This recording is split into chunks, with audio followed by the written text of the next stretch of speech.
Everyone, and welcome to our third installment of our educational seminars, Essentials of Endpoint Security Compliance. My name is Andrew Smiley, and I'll be introducing your speaker today.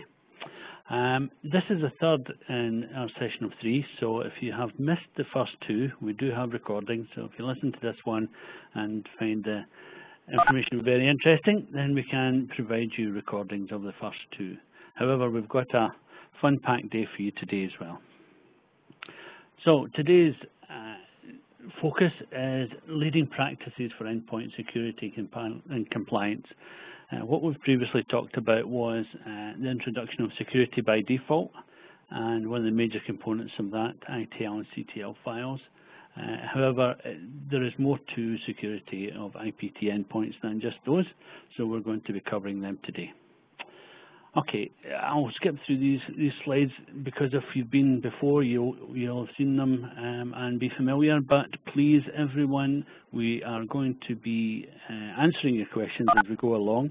We will keep some time at the end just to review them all. However, please make sure you use the Q&A session box and not the chat box, and ensure that all panelists are copied because we can reply to some of your questions while one of the speakers are talking.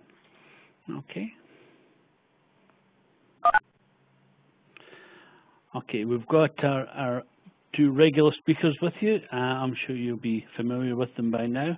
We've got a resident Cisco expert, Akhil Bill, who will be covering off the first part of the session, and Stephen Welsh, as usual, will be covering off the practical side and the demonstration of the session.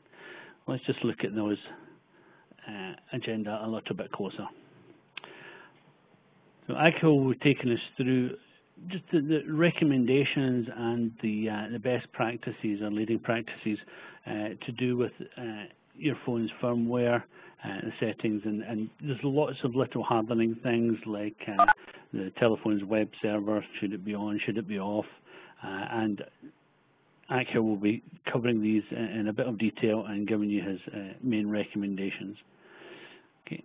He will then hand over to Stephen, who will then take us through the phone view part of the session, where we can go and check all the leading practices that Akhil has covered to make sure that they're being followed, and to also help you set up your system well in preparation for any upgrades that you might want to do to make sure you've got a nice clean system before and after. And Stephen will be taking you through a demo, which I'm sure you'll find very interesting today, as it will be showing you live rectification of some faults that we will have set up. Okay.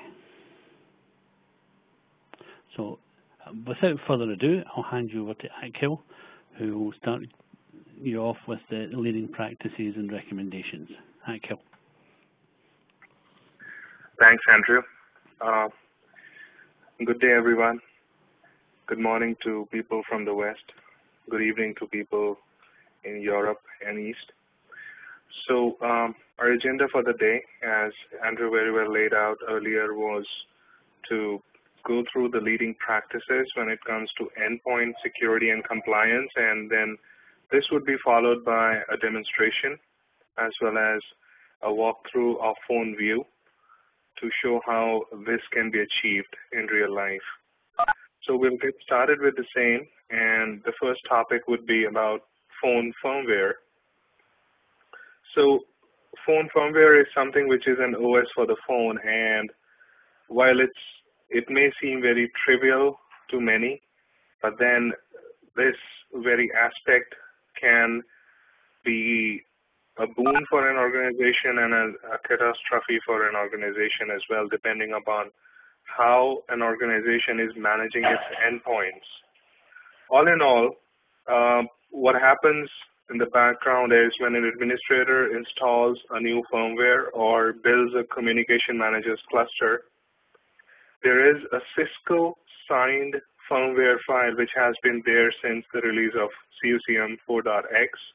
So prior to that, they were unsigned files, so they could be manipulated, but now the phones, they come with a hashed value, and the image is .bin.stn. So it contains the signatures from Cisco.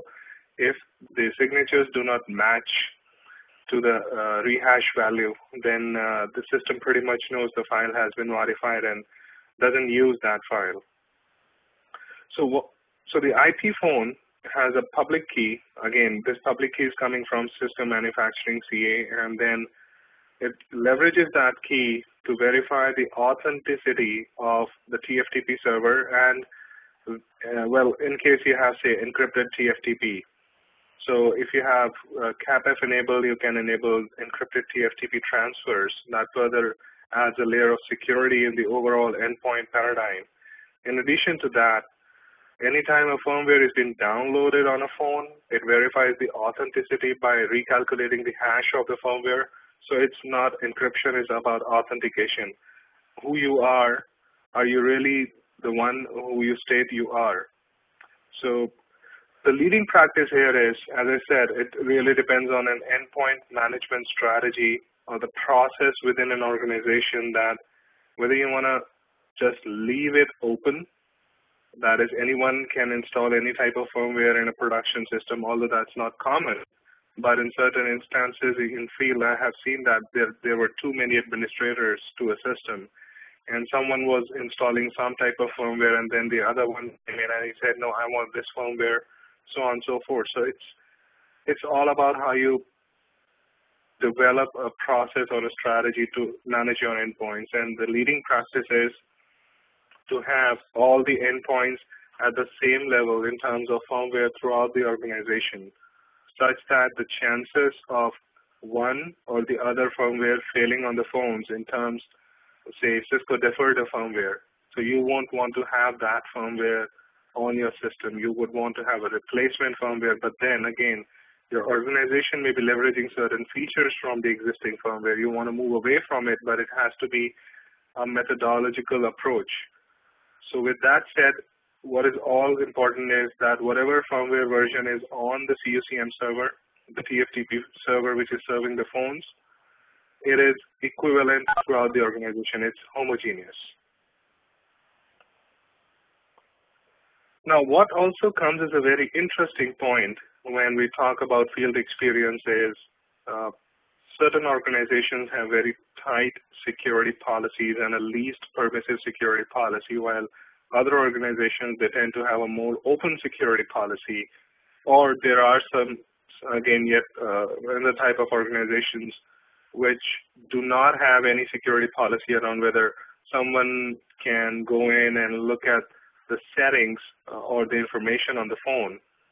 So what that can really do is, end of day, reveal a lot of information. So I would just like to skip for a second to the last point.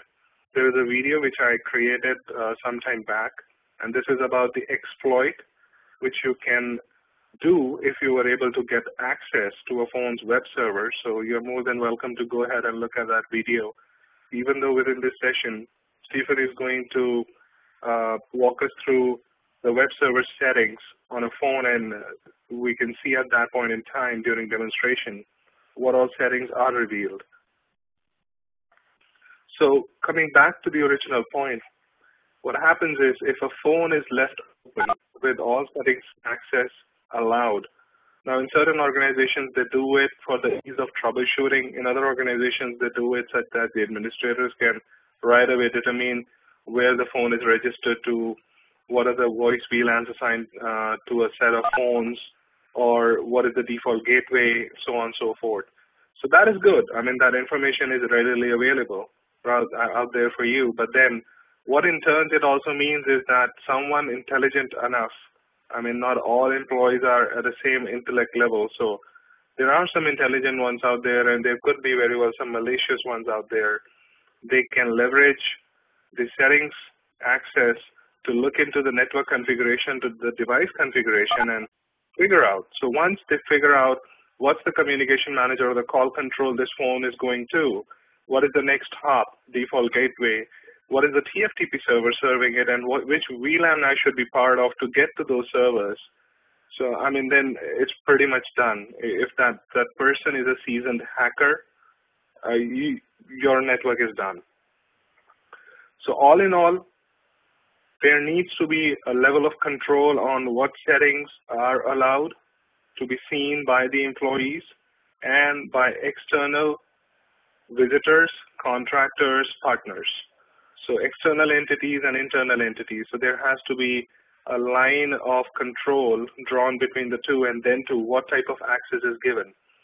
So as a leading practice, special emphasis must be given to the phones which are in common areas such as lobby, smoking room, break rooms, front desk, elevators, and so on. So on these phones, ideally, the recommendation would be to disable settings access such that anyone even trying to go to that settings option doesn't get anything at all. Everything is just grayed out. You just saved yourself a few attacks from unprecedented sources. Now, with that said, what you might want to do is not to have disabled access for everyone throughout the organization, but the employees have restricted access. So at least what they can do is they can set the brightness on the endpoint, they can set the contrast, they can change ring volume, and so on and so forth. But still, what that implies is, even with restricted access, the network settings, the device configuration, security configuration, etc., they are all grayed out. So all in all, again, even if there was someone malicious, with some malicious intent on an insider per se, that insider is stopped right then and there to do what he or she wanted to do. And what you also want to do is, all in all, have what is most important is not to have restricted or disabled or one or the other, but then to have some type of policy within the organization to say, okay, this is what goes for the common area phones, this is what goes for the employee phones, this is what goes for the contractor phones, this is what goes for the partner phones, and so on and so forth. So the baseline is to have a legitimate and viable security policy which drives the need to have one or the other, enabled or disabled. And again, things like these are discussed in detail in securing Cisco IP telephony networks. So you have to build up a security framework even before you can start deploying security. That is the most essential part which most organizations miss out. They do have, more often than not, a data security policy in place, but then they fail to understand that voice is not data. Voice leverages the underlying infrastructure or data infrastructure, but then voice has its own share of requirements, needs its own specific security policies. So unless you have something very specific for voice, you cannot have a holistic security construct around voice, which again, phone settings is just one part of the larger equation. So to understand from an end-to-end perspective how you can deploy security, what lies in there for you, and how to make sure that those intricacies are resolved, you should have some or the other type of security policy just for the UC network within your organization or for, say, your customer. With that notion, and again, this entails phone settings. This is one of the aspects of phone settings, is to harden the endpoint such that any insider or outsider or a malicious user cannot leverage a device in one way or the other to either extract information or to leverage the device as an attack vector. That is, connect a PC to the device and extend the PC voice VLAN and start sniffing the packets. So any and all conversations, say I call to the CIO and say, I am so-and-so and I wanted to discuss XYZ, I imitate to be someone else. And then end of day, I extract some very confidential information from that individual. Now, I was able to record it because I extended the voice VLAN to my PC and had Wireshark running. So whatever sniffers I had, I can replay that as an audio file. I can reconstruct an audio file, and now I can leverage that information. Just an example. So how can you stop those attacks at that level? What you can do is you can start right away with disabling web access, which is one, again, this is exactly what causes a lot of issues, and this is exactly what is covered in the YouTube video as well. So what you can do is you can disable web access, which opens up a plethora of information on a silver platter. It serves a lot of information on a silver platter for a seasoned hacker. And if you leveraged properly, believe me, it can just bring down your network. Now, disable gratuitous ARP.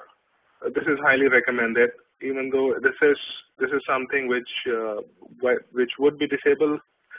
Ensure that whenever you deploy a set of endpoints, you explicitly ensure that this is disabled. Now, disable video support where it's not needed, because you don't want people to just say walk in with a USB camera now. Earlier it used to be CVTQ or the Cisco VT Advantage. So you need to have a camera plug into the PC and then coupling up with the phone. But now with the next gen phones like the 9900 series, you have a USB camera. So you don't want anyone to just walk in and say plug in a USB camera and start a call, or whenever the call goes on, the person on the call is not aware or doesn't pay attention that now there is a camera to it as well, and that call is being recorded somewhere. So you don't want that to happen. So unless there is a need for video on an endpoint, make sure you disable it. Disable speakerphone, again, that's a very subjective matter. Should I enable it? Should I disable it? What's in it for me? So, for example, you don't want speakerphones in a highly confidential environment. Say, if you're working for a banking institution, a financial institution, a government department which deals with confidential information. So you don't want to talk to someone on speakerphone, obviously, because a lot of information is given out right then and there. Someone in the background just sniffing on that or recording it on, say, his or her iPhone. So what can you do about it? It was spitted out and it was taken by someone, now being leveraged in one way or the other. So you just want to disable speakerphone where it is not a viable solution. Now, disable or restrict access settings, this again goes back to what I said in the previous slide. Make sure you do it as per your organization's security policy or the UC security policy, which is more beneficial. So disable PC voice VLAN access unless it is required in case of one-off troubleshooting issues. Make sure the PC voice VLAN access is disabled because you don't usually need it. It's only required when you are doing some type of troubleshooting or you have some type of recording application working for you on the console, say on the PC, so on and so forth. But you don't really need it unless there is a requirement to do so. So why do have it enabled at all? Now again, disable PC port in public area phones. This is extremely important because say I can just walk into an organization as a visitor and nobody stops me to go to a public area phone. It's out there for the visitors and I can plug in my PC and just try to hop into the voice VLAN and then wreak havoc from there. Who is there to stop me? By the time they even detect what I was doing, I might be gone. Just an example. So again, it's all about having the right security construct or the security policy in place and say, okay, this is what we want to do in our organization and this is what entails the decision. So it's all dependent on that security policy. So use of LSEs over MIC, again, this is something to do with encryption. So as it was discussed, and you might have also heard in the last session, that the manufacturing install certificates come from Cisco Manufacturing CA, and they are built into the phone. They are like the MAC address, they're burned into the flash. You cannot replace them. So similarly, if someone is able to compromise them, that means he or she would have the ability to compromise other phones as well with the right set of keys and signatures. So it's better to leverage SC or the locally significant certificate, which is unique to each endpoint. And every time you regenerate, say, the CAPF certificate, the signatures for LSE is also revised. So it's a more secure option where required. I'm not saying MICs are not secure. They are secure, but then LSE over MIC is a much more secure option.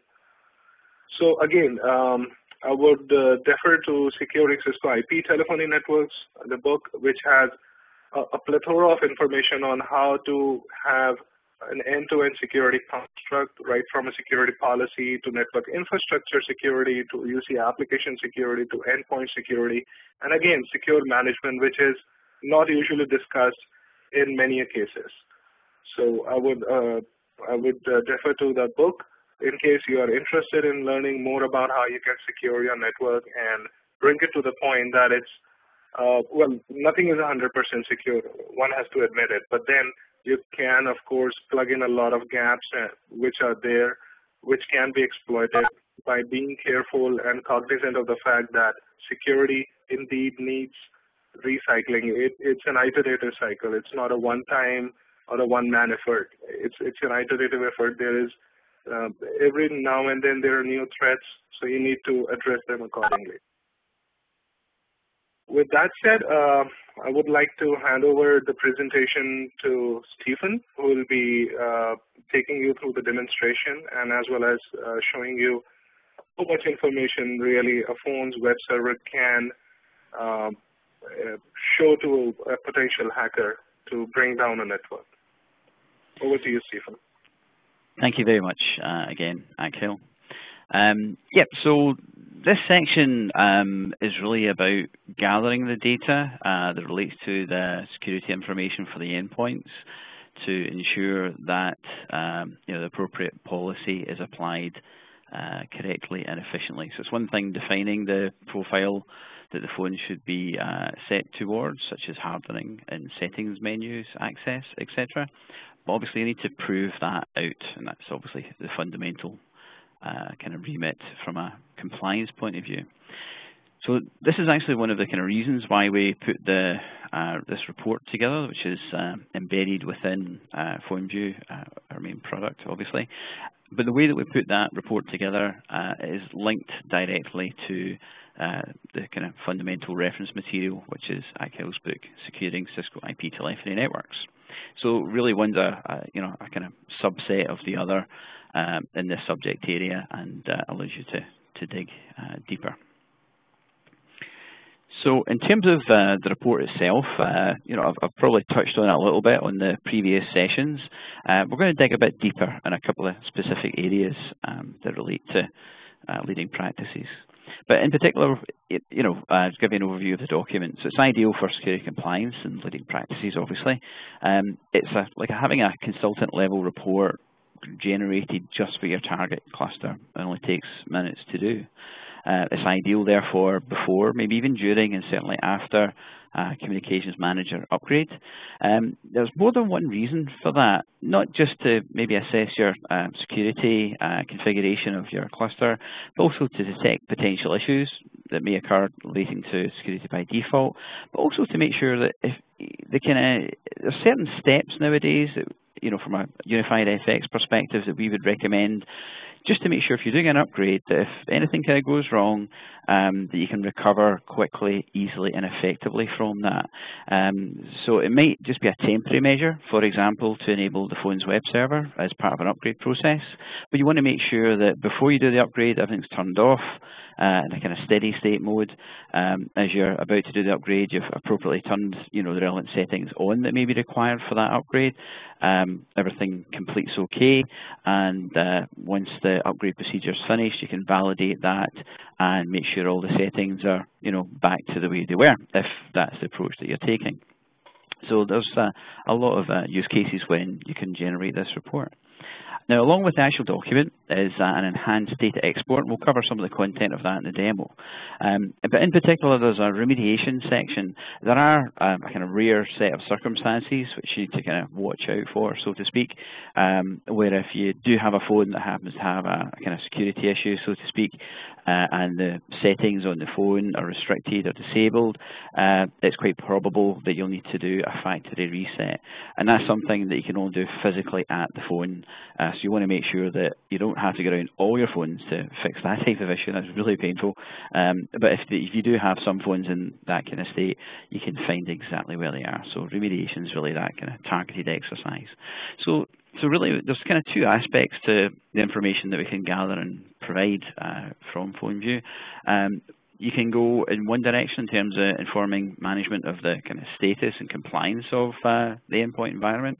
But likewise, there's the full detail of all the endpoints at whatever level is required to provide complete remediation as well. So it kind of talks up the chain and down the chain as well. Now, in terms of what's actually covered in the report itself and the kind of matching export document, there's some main sections here, and we'll cover a couple as an example.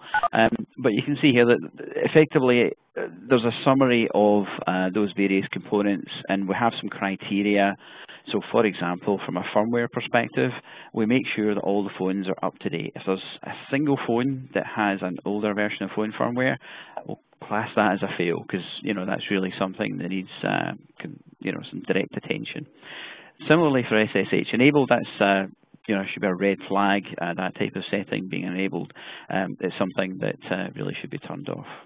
There's some other settings, maybe like in the phone hardening section, where it's maybe a recommendation to have a setting. So having it turned on isn't necessarily a bad thing.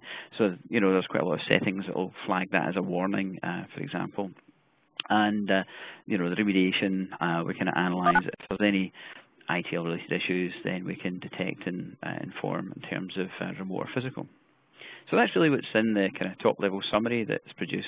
But just to give you an example of one of the sections, which is the firmware piece. So this is table 3 from the document, and you can hopefully see here, I mean, it's just from a small sample of phones, but we've got a breakdown of all different models, and then against each of those, we've got a total for effectively what we class as the default and the non-default. And in this case, we can see that there is actually one phone that's got slightly older software level, and that needs attention, effectively. So it's a nice, quick, simple way to identify any firmware-related problems. The enhanced data export is really just a spreadsheet, obviously. We've got all the raw data that you could ever want from an endpoint perspective in there. But actually down the bottom, we actually break that out into additional spreadsheet tabs as well.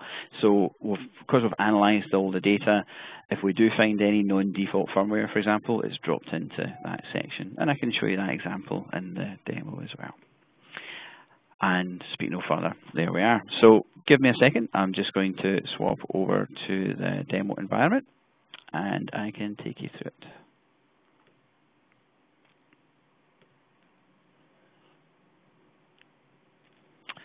Okay, so I've swapped over to my demo PC. Hopefully you can all see that nice and clearly. So what I'm going to do just to begin with is the initial kind of process for any of this, and I'm taking you through it briefly in the other sections, so I'll really just skip forward, is the scanning exercise. So I'm just going to scan all phones and click next. So it's going away, scan all that data, and then it's going to perform a quick analysis. And it's really the analysis of it that's the important part to pay attention to once that comes out. In particular, it's that kind of result summary table that I showed you in the slides that you'll get to see once it's analysed. So in this case, I've deliberately broken some things and changed some things the way that they shouldn't be, so I can show you them getting fixed. So in particular, we've got phone firmware, that's flagged as a fail. SSH enabled, we've got a warning against that one. ITL status, so we must have some ITL related issues. Settings access, we've got a flag against that. Now, red just means it kind of most likely needs attention directly, but you have to interpret these as relevant to your own environment. And at the bottom, we've got remediation, and in this particular case, I've really broken a phone because I've given it an ITL issue and I've had its settings set to disabled in this case. So it requires physical remediation, but we've totaled all that up and we can see that number of devices required to be fixed physically is 1. So I'll leave the report generation turned on, I click OK, just leave the defaults, and we generate the report. So there we go, nice and quick. Now, I'm just going to close that because actually I've got the document already opened up. And there we are. So that's the report that's generated, and you can see the results section in here. Now, the first thing I'm actually going to do, because I'm going to see if I can fix this phone within the duration I've got for the demo, is one of them has got the wrong firmware. So if I go to the firmware summary page, we can see here that we have one device that's standing out like a sore thumb that has an older version. And in particular, this table 5 actually outlines a kind of small sample of the first 5 devices in this case that need attention. Rather than listing 300 phones, if they need attention, it would just fill out a big document. We just kind of take a small sample because we have the full data elsewhere. So in this case, we can see there's one phone that we need to fix. Now, the thing about this is the combination of the spreadsheet, which I'll show you, the report PDF that's generated, and phone view is actually really tightly integrated.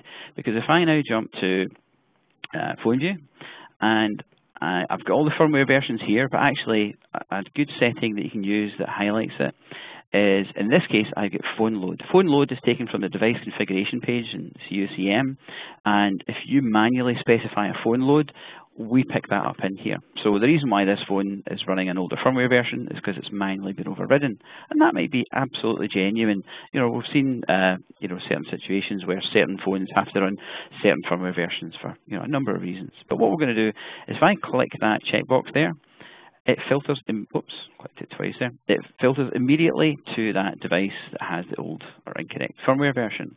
So I can right-click on here. I can go to Manage, and what that will do is open up the Communications Manager admin page for me. Just need to log in, obviously, and it will take us straight to that device.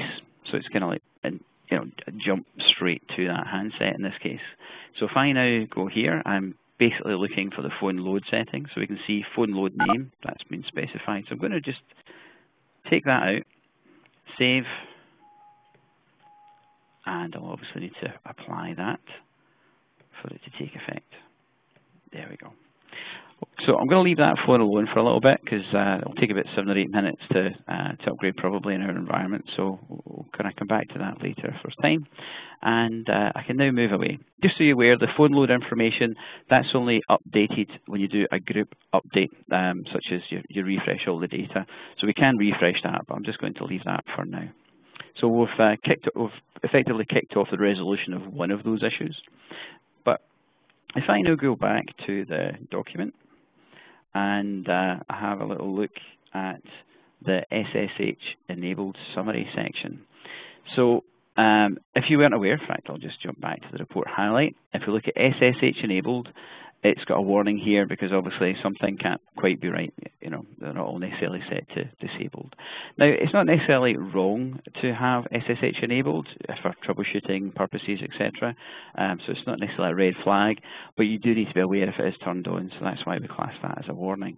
So if I go to SSH enabled summary, we can see here it's just a small lab. So I've only got 12 phones, but in particular, we've got 12 that we've gathered data for, and 11 are disabled, and that's just a kind of top level number, but any that are enabled, we kind of break down a little table for you.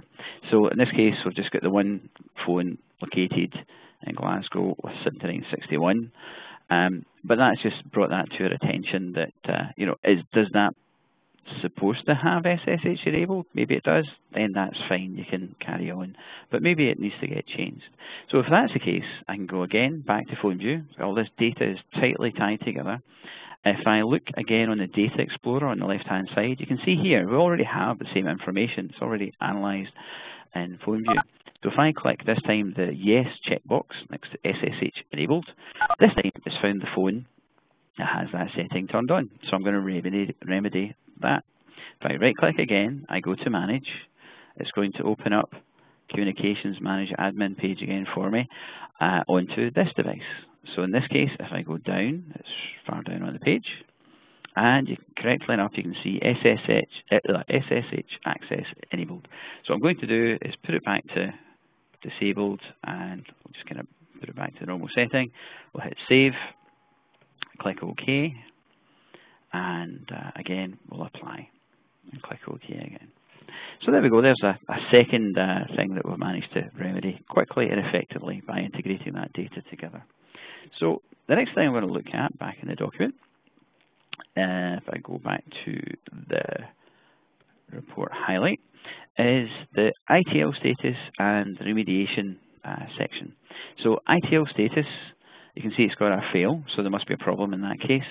But whenever you the report is aware of any ITL related issues, there'll always be a result in the remediation section, whether or not it's resolvable remotely or physically or a combination of both. But if I go to the ITL status summary section in the document, we can see here it's trust list update failed for one 7961 phone, and it's counted up here obviously. We provide information in the document to explain that if you have that particular status, trust list update failed, then the recommendation is to delete the ITL file. There's other procedures that we covered in the other sessions where it might be enough to restart the TFTP server or the TBS service. That's really the kind of first port of call if you see that type of issue, typically. But if you have to, then it's quite common that you might have to delete that ITL file. And again, we've got a little exception sample, so you can see that one device in this case listed here. But again, it would show you up to 5 that have a problem. But if I move down to the in fact, do you know what? Yeah, I'll go through remediation because within here there's a little bit of extra information which guides us to whether or not this phone can be fixed remotely or not. Now this table here, because we have all this information, whether or not we can reach the phone web server, if it's registered, if the settings are enabled, disabled or restricted, etc., we kind of broken all that down, and it makes it nice and simple to basically say, in this case, we have one phone with a problem and you're going to have to physically attend that device to resolve the issue. Pretty rare, but if it does happen, it's a bit of an exercise to go through, so you want to make it as efficient as possible.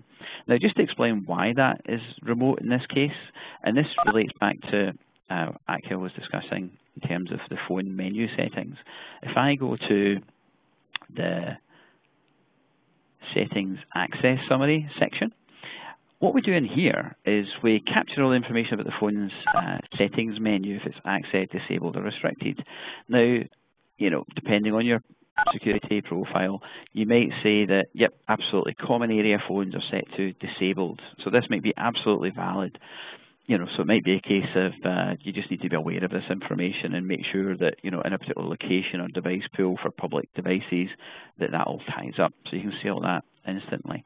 But because you have a combination of the settings disabled and an ITL issue in this particular device, this is what's causing the requirement for remote remediation.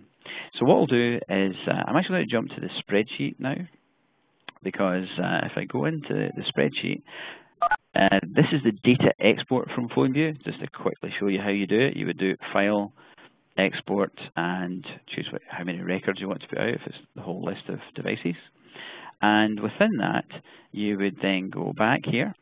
This is all the raw data that we have, but because we've analysed it, we've broken out that analysis into separate tabs.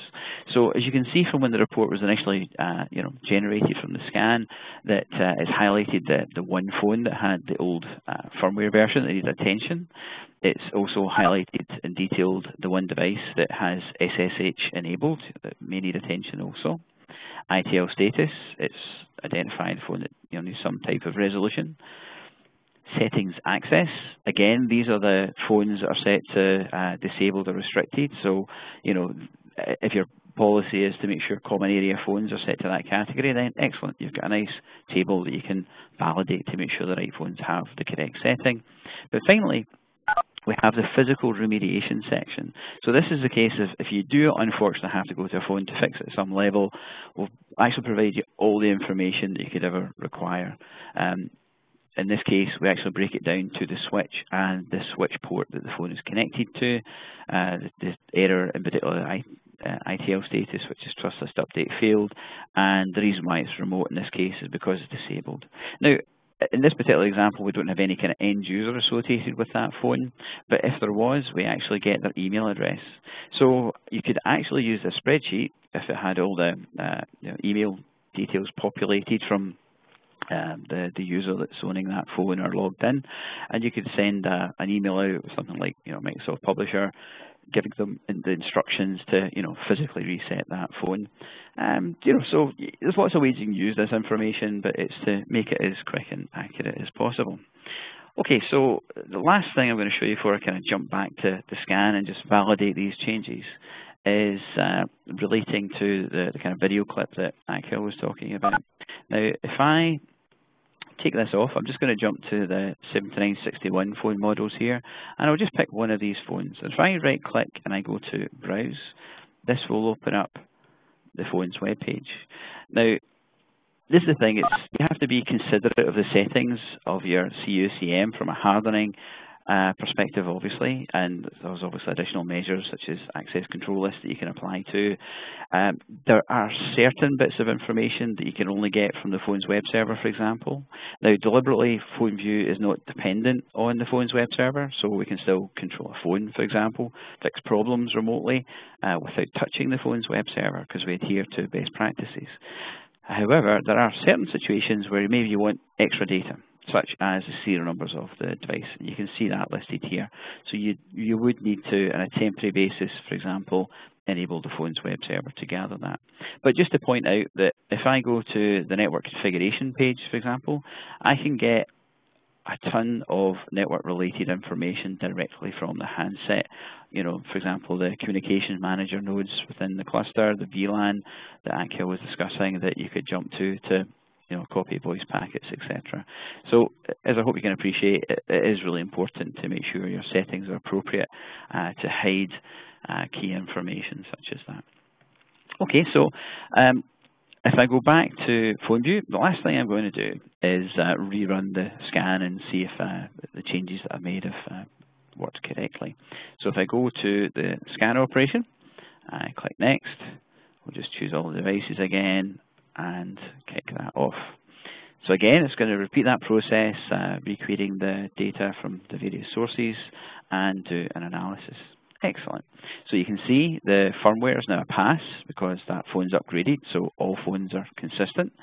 SSH enabled is a pass again because they're all disabled again. Now, I didn't fix the ITL issues. I explained it's one that requires physical attention and can't show that in the demo very well. So it's still picked up that that's got a failure. Settings access, I haven't changed that either, so it's still flagged as a warning just to make your attention that there's some phones set to disabled and restricted, and obviously we've still got the physical remediation requirements. And all I'd have to do is click Generate Report to create a fresh report, click View Report. To open that up, we'll just bring in the table here, and you can see it's a fresh copy of the report, all regenerated again using the updated information with those remedies in place. So that's your compliance effectively if everything was fixed. With PhoneView from UnifiedFX, you may never need to send an engineer to site again. www.unifiedfx.com